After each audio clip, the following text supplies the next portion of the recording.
Lundi 26 avril 2021, je m'en allais dire 2020. Et bienvenue à En prenant votre café en direct de mon iPad à Montréal. Oui, ça va bien. Bon lundi matin. Et de quoi je vais vous parler aujourd'hui? Trudeau, à tout le monde en parle. Oh, que j'aurais aimé ça être là. Hier, j'ai vu un accident sur la 323, un accident avec une police, je ne sais pas s'il est décédé. Il était étendu par terre. Pas drôle, là. Le trafic, je vous en ai parlé vendredi soir du trafic, hein? Ben, il y a des études. Je suis en mini-jeûne depuis 36 heures, mais je dis bien mini-jeûne, je vous dis pourquoi. Stéphane Gendron, qu'est-ce qui se passe avec lui? Il est partout pour dire qu'il est rendu gentil. On va en parler. La grève au port de Montréal, on va parler de ça. Oh, il y a une nouvelle application, une nouvelle version de Apple, du iOS d'Apple, qui va vous suivre, moins vous suivre. Voyons, j'ai des scratchs du bras.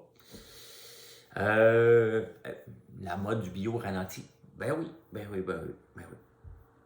Ah, une étude intéressante au UK, que je vais vous parler aussi. Et aller jouer au cowboy. Aller jouer au cowboy. Moi, il faut que je fasse attention à comment j'écris, parce que ça me tente de jouer au cowboy. Et j'ai beau être sur mon iPad, ça ne m'empêchera pas de faire une chanson. Pourquoi? Parce que j'aime ça. Quand j'étais petit garçon, je repassais mes leçons en chantant. Et bien des années plus tard, je chassais mes idées noires en chantant. C'est beaucoup moins inquiétant de parler du mauvais temps en chantant. Hey, c'est de Michel Sardou, c'est en chantant. Pourquoi je vous dis je chante ça? J'avais ça dans la tête à ma tête parce que moi, je chante tout le temps. Il me semble que la vie, c'est pas mal plus le fun en chantant. Fait que je chante. J'ai décidé que je chantais, mais j'ai pas décidé, c'est venu naturel. Lundi matin, hier, j'ai écouté Tout le monde en parle, mais pas tout, parce que je veux me coucher tôt. Et j'ai écouté juste le bout avec Laurent Jalbert et Justin Trudeau. C'était Sam Breton, le fou du roi. Ça a l'air qu'il a bien fait ça. La première question à tout le monde, à Justin Trudeau, là. Est-ce qu'il avait souhaité bonne fête à Sophie Grégoire? On s'en balance. Puis est-ce qu'il était fondu au raclette? On s'en balance. Moi, j'avais des questions pour Justin Trudeau. Justin, que j'aurais aimé ça être là. Guy, j'aurais aimé ça que tu m'invites. Tu m'inviterais une autre fois. Guy, pas Guy, Justin, pourquoi, dis-moi pourquoi, tu es si fier d'être le premier ministre qui a endetté le Canada plus en 7 ans que plus que tous les autres premiers ministres dans l'histoire de la Confédération. Que j'aurais aimé ça poser cette question-là. Hein? Pourquoi les transferts aux provinces ont diminué, puis maintenant ils donnent de l'argent pour des programmes spécifiques. C'est géré dans les programmes des provinces. Que j'aurais aimé ça! J'aurais aimé ça, lui poser cette question-là. Quoi d'autre j'aurais aimé ça lui poser? Maintenant qu'on a acheté le pipeline là, tellement cher, Trans Mountain, en se mêlant des choses des Autochtones et des provinces, qu'est-ce qu'on va faire maintenant que le pétrole n'a plus la cote? Que j'aurais aimé ça! Hein? J'aurais aimé ça, lui poser cette question-là. Écoute, on va savoir à la place, on le sait qu'il y a mieux la raclette.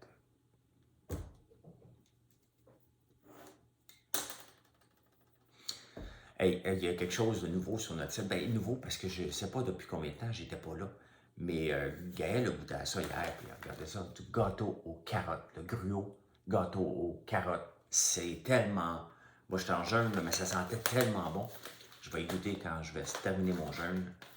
Betterave, vous irez voir ça sur le site. J'aime ça, des entreprises comme ça, qui modernisent, pas modernisent, mais contemporisent. Hein, pour amener ça de façon contemporaine. Je trouve ça vraiment le fun. Gruau, hein, c'est assez le fun. J'avais du change dans mes poches hier. Bizarre, hein? Je suis allé faire mon épicerie. Ma carte de crédit ne fonctionne plus. Et mon compte de banque est à sec, vendredi soir. T'arrives pour payer ton épicerie. Ta carte de crédit ne fonctionne pas, puis ton compte de banque est à sec. Tu fais pauvre en tabarnouche, OK? il me restait de l'argent dans mes poches. Fait que j'ai été correct de payer mon épicerie. C'est un petit peu gênant, tu sais. Tu dis, bébé, j'ai pas d'argent. Puis Marilyn n'avait pas son portefeuille. Hein? Fait qu'il y a une chance qu'il me restait 60$, parce que ça m'a coûté 58,91. C'est pas mon épicerie de la semaine. On ne lance pas le débat sur 75$. On ne lance pas ça. Et hier, en m'en revenant de la campagne, je suis parti après derrière le comptoir. Donc, il était vers 6h15 quand je suis parti de la campagne et je passais sur la 323. La 323, c'est la route qui part de Montebello qui s'en va vers Tremblant. Et que ça ne va pas. À part de Montebello, elle termine à Tremblant.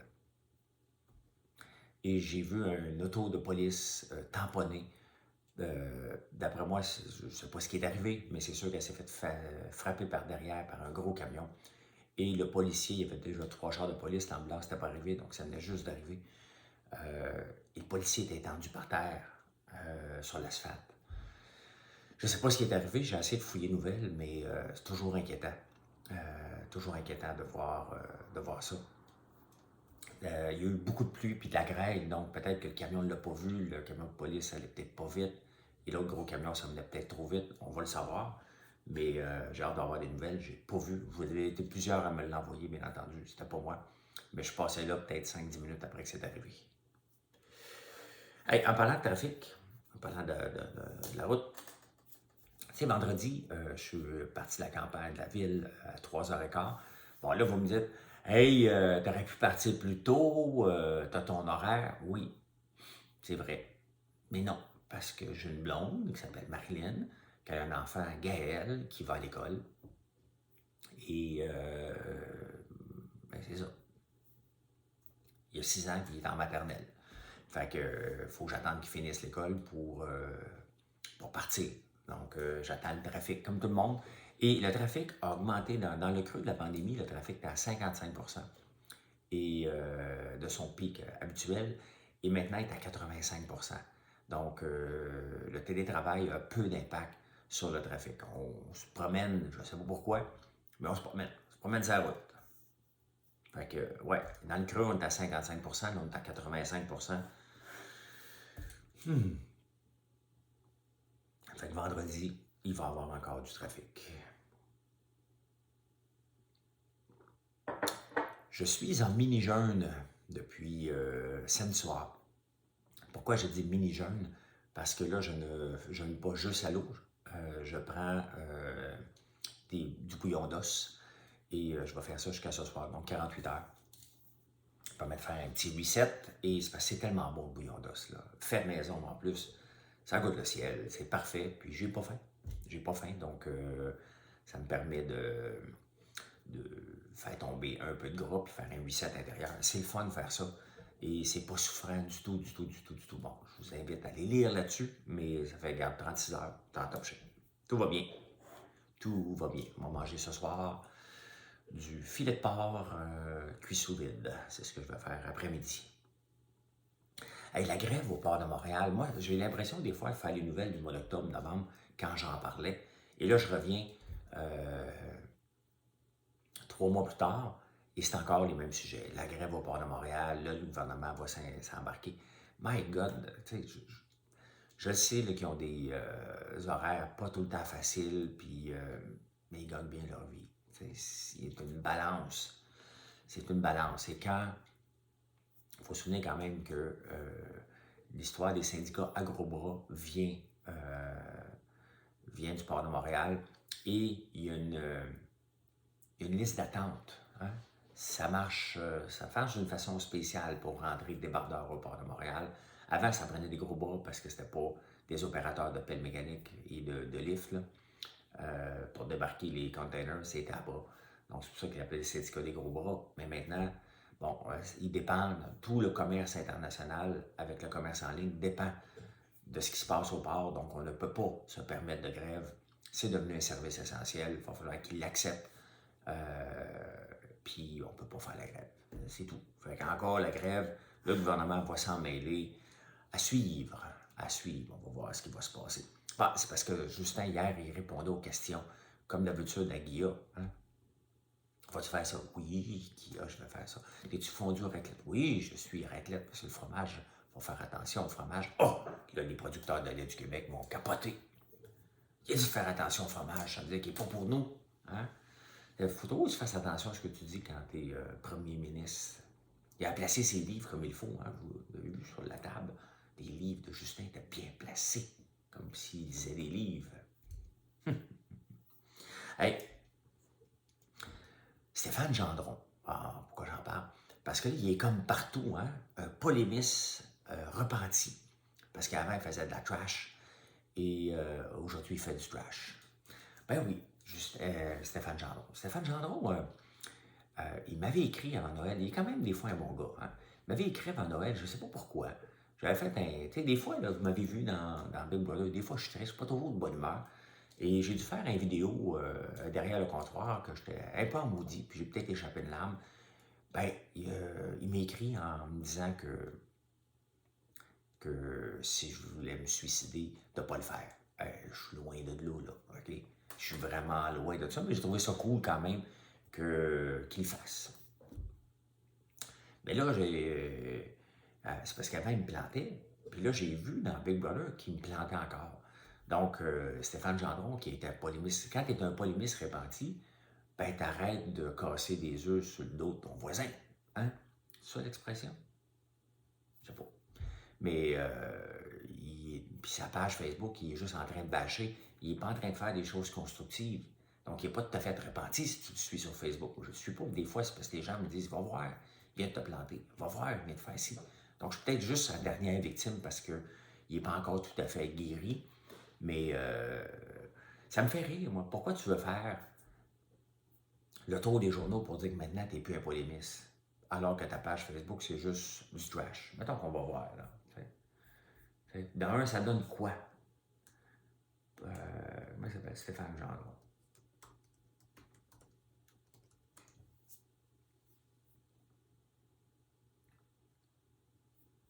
C'est marqué quoi dans cette entreprise? Bon, ça c'est bien, il parle de saumon, parfait. Bon, là, il parle à 2 hommes en or. Il fait le tour. Il fait le tour de partout, parce que maintenant, il est un polémiste repenti. Bon, il trash Trump, mais ça c'est facile. Ma vie est hétéroclite en quelques fonds. Bon, polémiste repenti. Écoute, il est partout. Il est partout, partout, partout, comme polémiste repenti. Mais c'est ça. Moi aussi, je vais être. Mais je n'ai jamais été un polémiste. Lui écrit quelques textes. Moi, je ne cherche pas le trouble. Maintenant, je m'amuse. Je m'amuse. Et à partir d'aujourd'hui, sur certains téléphones iPhone, vous allez avoir l'option de dire suivez-moi pas. Parce que, tu sais, mettons que vous venez sur mon site, françoislambert.one. Bien, il y a un traceur qui est mis sur votre téléphone. Tu vas sur Future Shop, ça n'existe plus, ça. C'est des fois que je suis vieux. Best Buy, là aussi. Dans tous les sites, il y a ça. Donc, après ça, bien, on peut vous envoyer de la publicité ciblée. Donc, après ça, tu vois de la pub François Lambert. Découvrez la vitrine québécoise. Bien, c'est normal, ça fonctionne comme ça. Les revenus de Facebook et de Google dépendent de ces traceurs-là qui permettent aux gens de dire, bien, si tu es venu voir une fois, ça se peut que tu sois intéressé à acheter. Donc, c'est normal, c'est du bon marketing, c'est du marketing ciblé. Mais Apple a décidé de bypasser ça, là, si on veut. Et ben, les revenus de Facebook et de Google sont en danger. Donc, on parle dans 10 et 20 milliards par année. Et aussi, ben, les petites entreprises aussi, parce que les petites entreprises dépendent de ça. On parle des grandes entreprises peut-être qui utilisent un peu. Amazon le fait aussi. Donc, toutes les grandes entreprises utilisent ça, mais les petites entreprises, qui est peut-être leur seule façon, ils vous attirent une première fois, puis après ça, ils envoient la publicité ciblée en espérant que vous veniez voir, parce que le marketing, c'est 7 fois. Hein? C'est pas parce que je vous parle de gruau qu'on vend sur le site aujourd'hui que tout le monde va se garrocher. Hey, j'aimerais ça, là. J'aimerais ça y faire une surprise à elle. Ou lui, je ne sais pas c'est qui. Mais Marilyn le sait.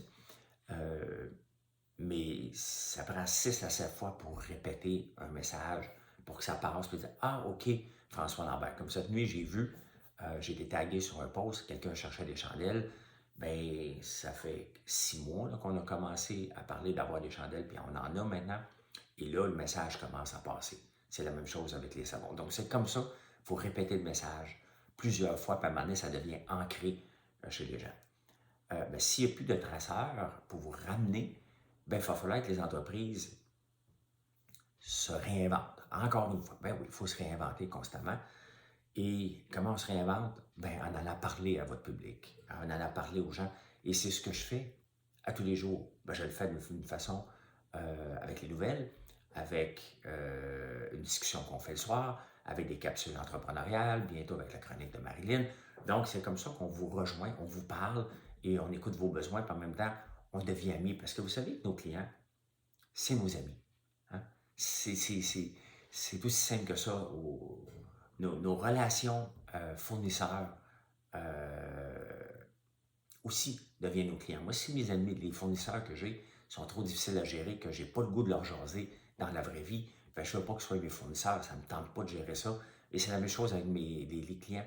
On finit par se connaître. Hein?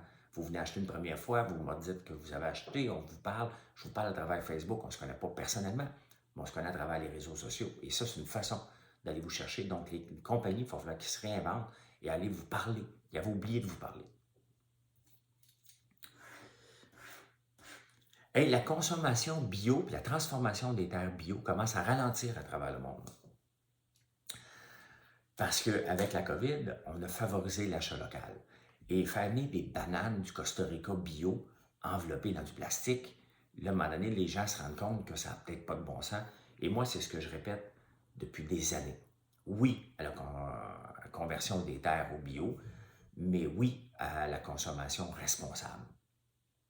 Avant, d'abord et avant tout, faire venir un brocoli. Tu sais, avant l'année passée, dans les journaux, ils suivaient un camionneur qui allait chercher des brocolis en Californie.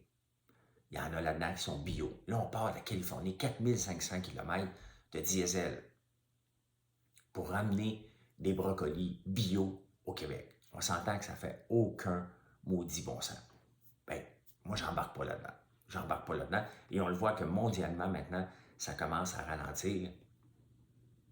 Pas de beaucoup. Hein? La mode est toujours là, au bio.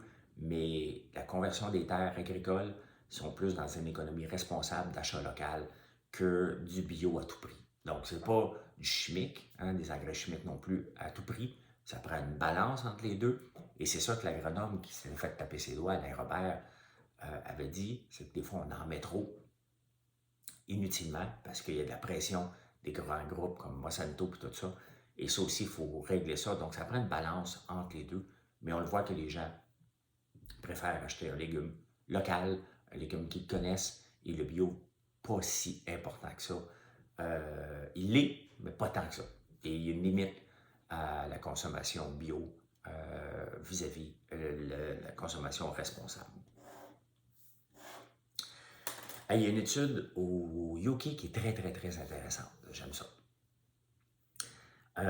Vous savez que, bon, la plupart, il y a la génération des boomers qui commence à décéder. Hein, ils ont 80 et ben, ils vont donner un héritage. Avant les années 60, ceux qui sont nés dans les années 60, mettons comme moi, là, techniquement, les parents vont donner un 9%. Ces gens-là qui sont nés dans les années 60 vont hériter, non pas de dette, mais d'un peu d'argent dans une proportion de 9%. Ceux qui sont nés dans les années 80, avec l'augmentation de la richesse, c'est 16%. Donc, ceux qui sont nés des années 80, 16% d'entre eux vont recevoir un héritage. Ce qui arrive avec ça, c'est que les gens n'épargnent plus. Hein, normalement, on épargne tout le temps pour nos vieux jours, mais ceux qui savent qu'ils vont avoir un héritage n'épargnent plus. Donc, ils consomment plus, ils économisent moins de REER, moins de placement, parce que les autres, ils s'en foutent. Ils savent qu'à un moment donné, ils ne savent pas quand. Hein? Mais non, ils ne savent pas quand. Pas même ça marche. Ils ne savent pas quand est-ce que leurs parents vont décéder ou leurs grands-parents, mais eux autres, ils attendent. Hein, ils font comme les poissons rouges dans une mer. Un poisson rouge, ça vit heureux, ça prend de l'air, prend pas de l'air, ça vient chercher un peu de manger, puis ça s'en retourne dans sa place. ben, il y a une génération de poissons rouges, parce qu'ils savent qu'ils vont hériter. Donc, ils ne travaillent pas fort et ils attendent. Donc, c'est intéressant de voir le changement. Et ils attendent après un héritage. Il faut le faire, hein? T'sais. Ça doit être une vie malheureuse un peu. J'attends. Hein. J'attends. J'attends. Attends. Elle ne sait pas quand. Il ne veut pas mourir. T'sais. Hey, le film Nomadland, j'ai pas vu. Je ne sais pas s'il est disponible sur Apple, Apple TV. Là.